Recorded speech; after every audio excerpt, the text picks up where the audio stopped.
Hey, I'm Grant, and welcome back. We're gonna go get Brad some medicine. I thought they were gonna send me on a whole different quest, and that would really kind of kill it for me. So I guess I just go. I'm surprised they even let you talk to Otis. I guess he's still there, so you can get advice, which is something I never really looked into in the first game. Otis has a lot of lines I think everyone skips over because you know what you're doing. There's no point to talk to Otis just to get one or two little. But so this is gonna be a psycho fight. It's going to be the dude in the grocery store, whose name I'm forgetting. I think it's Steven Chapman. Which, it really bugged me that they didn't make his name match the grocery store. It's Sean's Grocery, so I would have loved it if his name was actually Sean. That would have been an amazing detail, in my mind. It would also explain why he's so crazy about it, because he's the actual owner, not just a manager. But, oh well, I mean, I think they might have brought it back at a different point. I think Sean's is potentially in a different Dead Rising game. I know they have Roy's Marts. It seems like they brought stuff forward from one, but it's only the very big stores. So stuff like the sports stores, like sports trains. But there's a lot of ones that didn't get brought forward for one. Or maybe I'm just thinking that because there's not as much selection, whereas I really recognize the stuff from Dead Rising 2. I guess they have like Colombian Roastmasters. I believe they still have all the bookstores. That's still a thing. So ultimately, I guess there's also a lot of unnamed stores. Now that I think about it, there's a lot. I think it's just the fact that Dead Rising 2 has a little bit more of a consistent visual style, where Dead Rising 1, you could argue that it does, but ultimately Dead Rising 1's visual style is realistic, so I think that's maybe why it doesn't stand out as much. Whereas Dead Rising 2 is very extravagant and has just tons of colors. So I think like Roy's Mart, it's very blue with lots of glass, and I think that holds true in every iteration. Whereas something like Colombian Roastmasters kind of does, like, oh yeah, the cups of coffee, very orange color scheme, that makes sense, but like, I guess like Tune Makers, that's just a red sign and some orange letters. That's the only thing that defines it. That just looks like any store at all. So maybe I just glance over those.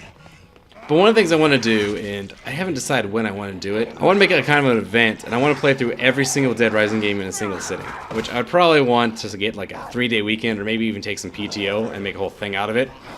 But I think that'd be so much fun. And I was trying to think when that'd be a good time. So there's Joe over there. You can hopefully see her stun guns or tasers, that's it.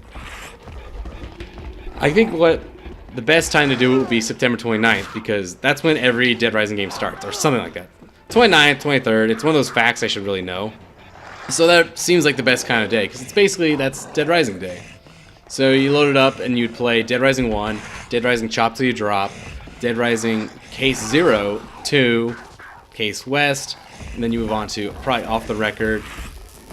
I guess, yeah, then straight into 3 and 4, and that would be a great time for me to actually see if I can go out and find the iPhone version of the game. Sadly, it was an iPhone, which means also the fact that I can't go find like an APK like I could for Android. Like, that's something you could actually go out and do, is there probably would be the install file somewhere. Maybe not the most legitimate thing, but hopefully, since it's basically an abandoned project, I wouldn't have to worry about that too much. But with an iPhone 1, I don't have an iPhone, whereas I could at least even emulate an Android phone. I don't know, maybe I can find out some really weird workaround. Or some guy maybe like, oh yeah, I still have it on my phone, I can just clone it to a cheap iPhone I get somewhere. Or an iPod. That's probably what I might be able to do, something really weird like that. But that's like my holy grail right now, I think, is to try and find a copy of that and record as much of it as I possibly can. I thought it was like this top-down isometric game, but I think I just saw the map or something. But it's actually a full Dead Rising port. Like, you play with basically a D-pad, and you move around. And you shoot stuff, and you can play as different characters, but I'm guessing that's purely cosmetic. It's just so confusing. I really want to play it, because it just like interests me so much. Like, ever since I saw that screenshot of you actually, like, I think you're playing as Jessie, and it was fully, she was like aiming down a shotgun, fully 3D. I was like, well, maybe this is actually a lot more recent than I thought. Like, I thought this was something that came out around Dead Rising 1 or 2-ish, like when the iPhones were still kind of new and they were experimenting with that kind of stuff. But I'm guessing if it's that big, it's not, almost like more of an actual game than a mobile game. I was expecting something like, oh, tap on the zombie to kill it, or maybe it was a turn-based thing, in which case, yeah, it's a weird Dead Rising game, but it's so different, I'm also kind of like, eh. I think he's got to be my favorite Psycho out of Dead Rising 1. It's tough, but he's so memorable. He's one of the Psychos that wrap up, in my mind, what Dead Rising really kind of means. And it's just done so well. But they must have had so many meetings going back and forth, like, is this too much? Is this not enough? You could easily push that too far into something like Gary's mod, where they just like stretch the faces out crazily and his lips flap around. But I think they did a really good job. They totally nailed it. I really would have loved to see him return somehow. Like, I don't know. I've never seen it happen, but there's a couple characters in some games. You know, if they brought back his twin brother, I don't know, Steven Chapman or something, you know, fine. I'm fine with it. Screw it. If they do like a faithful recreation in a really cool way, I'd allow it. It's not that crazy, I guess. I'm actually kind of... Oh god, I can't jump up on these things. This is actually an issue. I'm actually really surprised that, to my knowledge, they don't really use all the resources of characters they built up.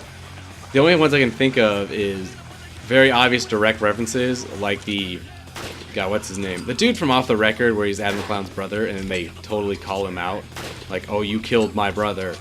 I really wish they would just have, say, someone on TV, like a reporter in Dead Rising 2, you show his name. It's like, wait a minute. Based off how he looks and his name, he's obviously a relative of someone you saved in Dead Rising 1. That seems like that'd be the perfect kind of Easter egg to put into a Dead Rising game. It wouldn't be too intrusive because you'd have to actually go out and kind of notice and look for it. So I don't have any food other than that one juice, which I want to save until I can get, damn you, to a mixer. Weirdly though, I can't take any of these food like in the normal version. I think I can only take stuff on the ground. I think maybe they don't even have that like kind of dispenser code like they do in Dead Rising 1, where you essentially just go interact with a wall. There we go. Yeah, because otherwise what would be the point? Or I mean, maybe they just chose this was it for a design choice, like we don't want to give the player unlimited food, so we're not going to. But honestly, the unlimited food I thought was such a good idea for this fight, because not only does it make it not too hard because you always have unlimited food, but that doesn't mean you're not going to die, because he just kind of like barrels you down. And honestly, I think there's something to be said where a lot of my preferred... Where are you at? Are you okay? Is he over... There he is.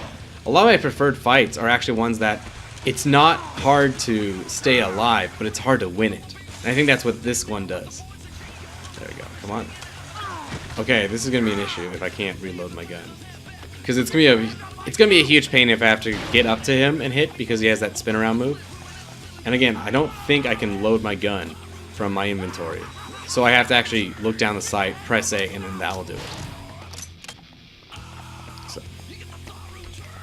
But anyway, I think that's such a good design choice that it's hard to kill him, but it's not necessarily hard to stay alive.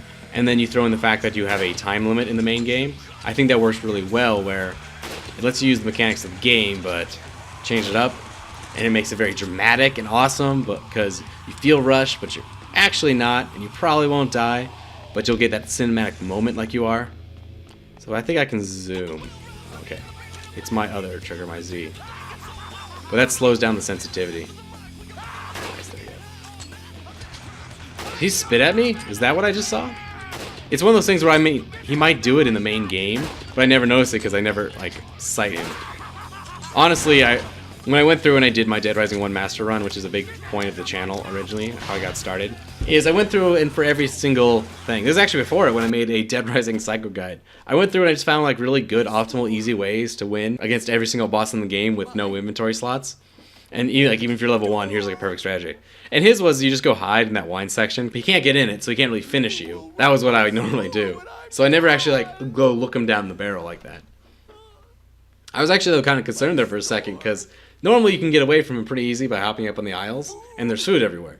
Well, that wasn't a thing. I was actually really concerned that there might not be any food in this supermarket, which would be kind of dumb. You know, it's again, like if they choose, like that's just the stance they want to take.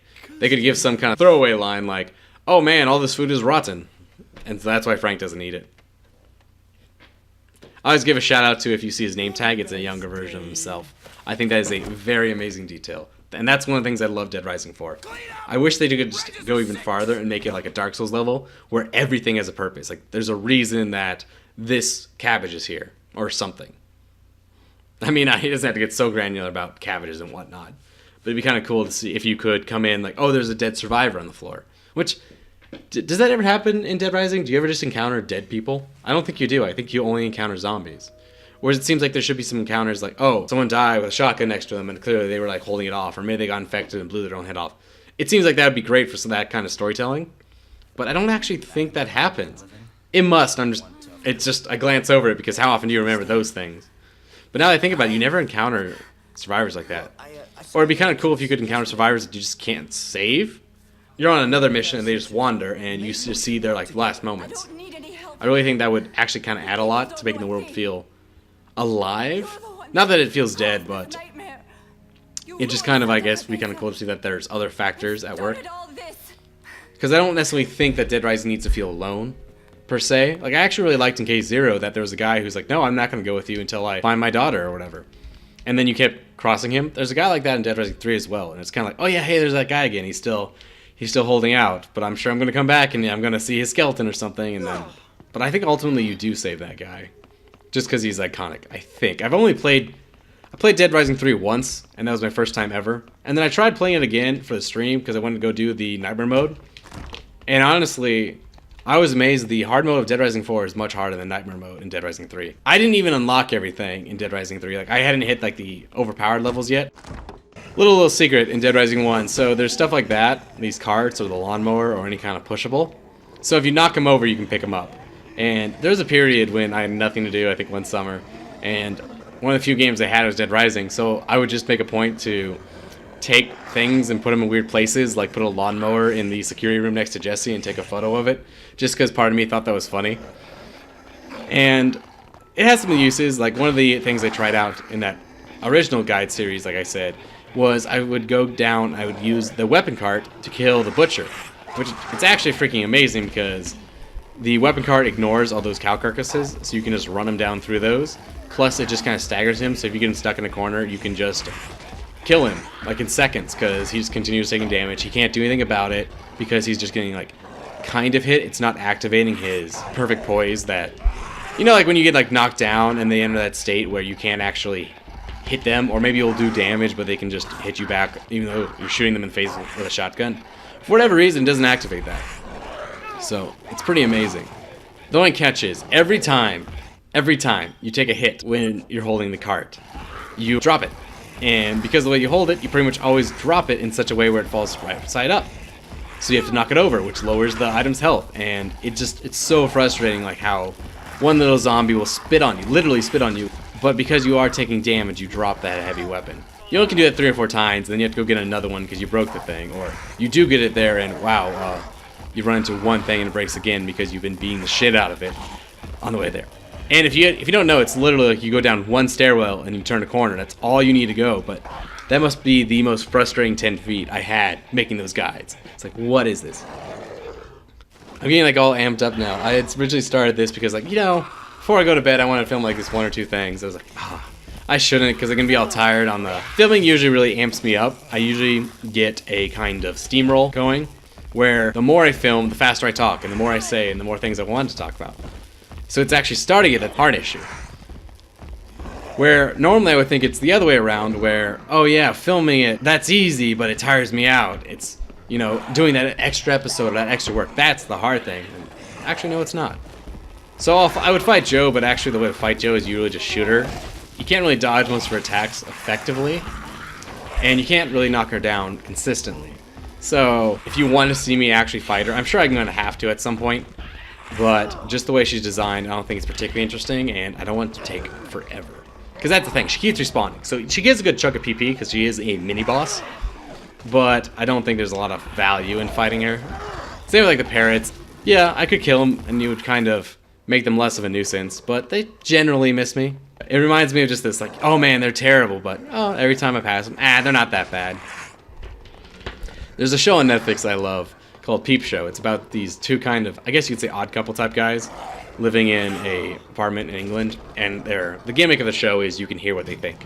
And unrelated, there's just a great scene with one of the main characters, Mark, where I guess he has a drawer that is always stuck in his desk at work, and you hear in his head of him going absolutely fucking crazy about this drawer. He's like, fucking goddamn it, why do I never get this fixed? Why don't I ever fucking fix this thing? And then he gets it done. He's like, oh, it's fine. It always comes. I don't need to worry about this. And man, I can relate to that so hard when it comes to YouTube.